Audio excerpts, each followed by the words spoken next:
TGIF traders, Nick Shaheen here, looking at a mini lesson. Sorry about the noise outside, if you can hear it. So there's going to be a mini lesson at the end, but it's a fun way to look at the action on Friday. There's always something going on, and in this case there was a headline, but it was kind of a foreseeable headline, something along the lines of China. It doesn't change the game. It's just what it does. It just messes around with people. And the idea is don't chase the headlines. I don't buy puts on the headlines. And if I don't know what's going on, then I shouldn't trade it. So here's a look at it. If I don't mess this up, I'm going to hit play, and this is going to start sometimes in yesterday's trading. These are the days 18th, 19th. So, and then obviously today is the 20th. So let's see what happens if I didn't mess this up. So these are just 5-minute candles, and how it happened yesterday, and we had a decent close, and then the day was going okay on Friday, meandering here and there, and then suddenly we had a little excitement. So these are, again, 5-minute candles. So every tick is 5 minutes. And you can see it was a good rally. Some stocks were struggling, other stocks were outperforming, and then out of the blue, you'll see it, the headline breakout. First, no headline, and then suddenly big red candles. So obviously people have a jump on us with as far as news is concerned, and even the typical sources missed it. But the concept was, I was bracing for it. I was talking to friends, and we talked about it, and we expected something on Friday. Politicians love to do that. And the bummer about it is they have an advantage. I can guarantee you they're trading it in their own books. So it's hard to compete in the market if you're trading actively with people who are making the news. I guess we should all get into politics and start making our own BS. So here we go. Boom. Immediately 20 points off the S&P went. And I'll tell you what the lesson is at the end. All right, so this is done. I'm going to close that, come back here. So this is a chart.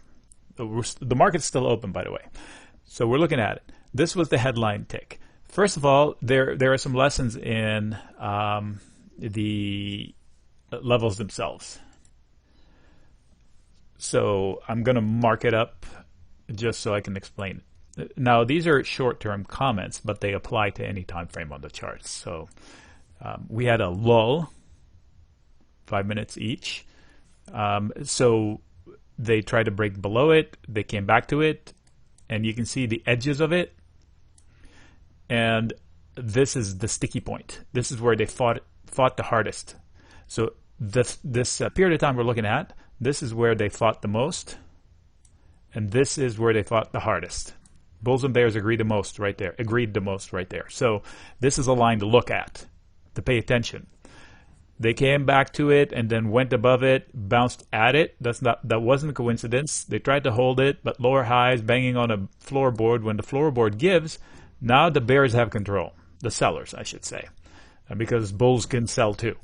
And then they tried to come back to it, but onus is on the buyers to prove that they can do this and retake it, kind of like they did here and here. The third time here it failed. So they couldn't. They came back to it and failed. They tried again and failed miserably. They probably would have done it, but the headline foiled it, but it doesn't matter. And then this is where the lesson comes. I learned that if I buy puts here, I'm going to lose, because market makers don't lose money, and they're selling me those puts. So that is a fact for me. Plus, if I didn't do anything here, and then here I decide to buy puts, I made a mistake because of this.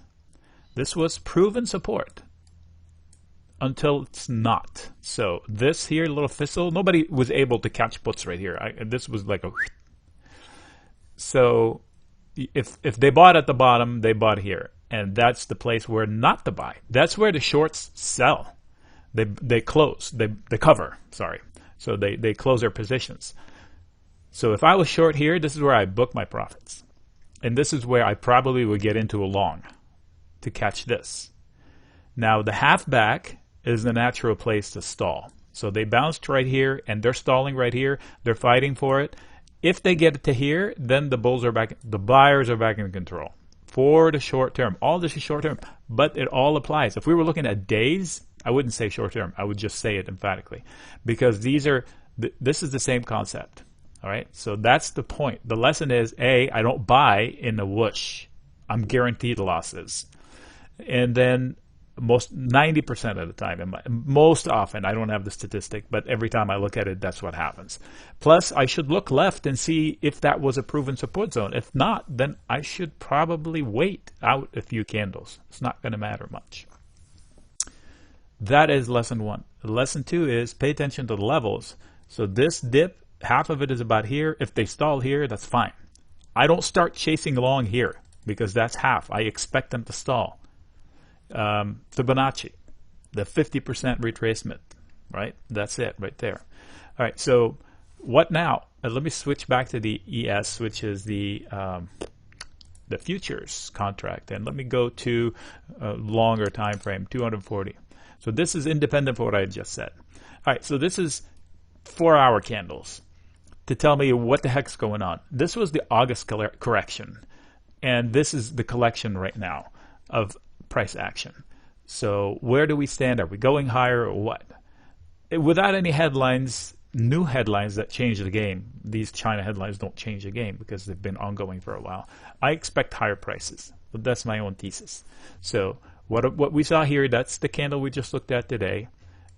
We have a collection of support zones and a collection of roofs. So I can draw a box around this. And I say if they break above the box, then they're going to go higher. Some people could argue that this might be something like this.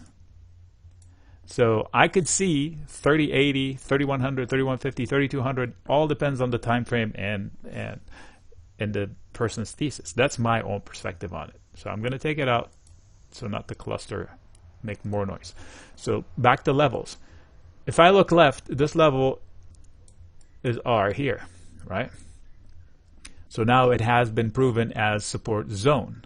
There's another one behind it. So this is S1, this is S2, and this cluster right here would be S3, and this cluster right here would be 4. So you can see where they're gonna. Now you can see the numbers on the right-hand side. Now, could I go back more and get more intelligence? Of course I could. Look at this. This is not a coincidence. Okay, and this obviously is the same roof as this. This was the August crash, the August tizzy from Trump adding,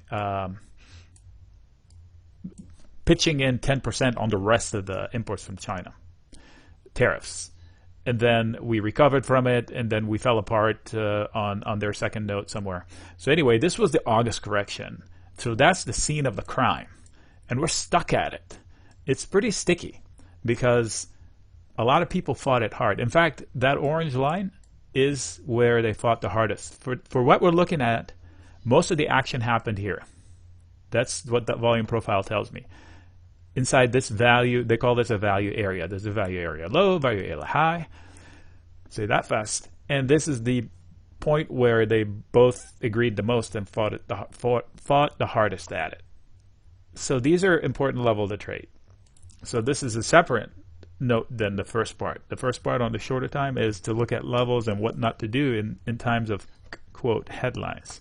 Plus, we saw the headline. I actually yesterday was in the chat room with my friends, and I printed the headline. I made it up. I said, China-U.S. negotiators walk away with no deal. I said, market will whoosh down 20 points quickly. In a minute, I said. And actually, I tripped up a friend of mine in the chat room because he didn't read the part that this was fake news that I just made up, and he went short. Luckily, he got out of it.